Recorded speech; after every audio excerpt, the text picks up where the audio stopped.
Hey everyone, Gil here at Grayman Prepping. On this episode of Your Prep for Today, I want to talk to you about a specific thing for helping you cook in the kitchen. A lot of times people use it in baking, but you can use it for other things as well, and that is parchment paper. Parchment paper comes several different ways. You can get the rolls, or you can get the big sheets of it. You can get medium sheets with big sheets. I would pull the box down to show you, but that thing's heavy. Keep it up on top of the shelves up there. And it's a 1,000 sheet box of 16 by 24 inch sheets of parchment paper.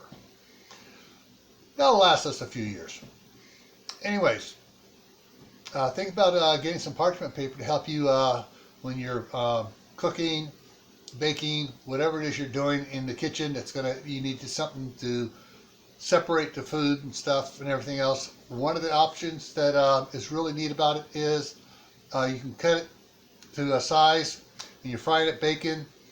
You can stack it up, stack bacon on it, put another sheet, stack more on it, and then you put the whole thing in the refrigerator to cool it off quicker.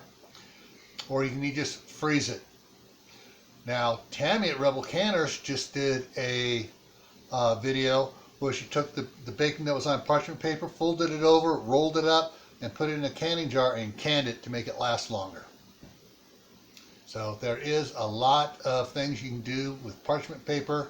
So check it out, think about it, and determine whether you need to get parchment paper for yourself. All right, so stay happy no matter what life throws at you.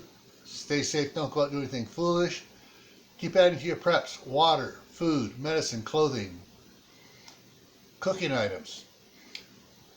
Learn a new skill every month and grow an indoor garden. We're going to be doing the indoor garden challenge next year. Starts on January 1st and goes through December 31st. So this year is the perfect opportunity to practice growing stuff indoors. And if you need to know why you need to grow stuff indoors, because you need to have vegetables during the winter time. And don't say, oh, I'll just buy it at the store.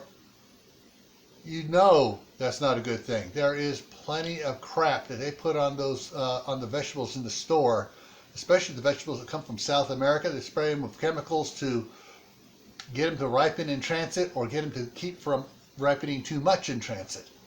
So you don't want to eat those chemicals. You need to grow your own garden.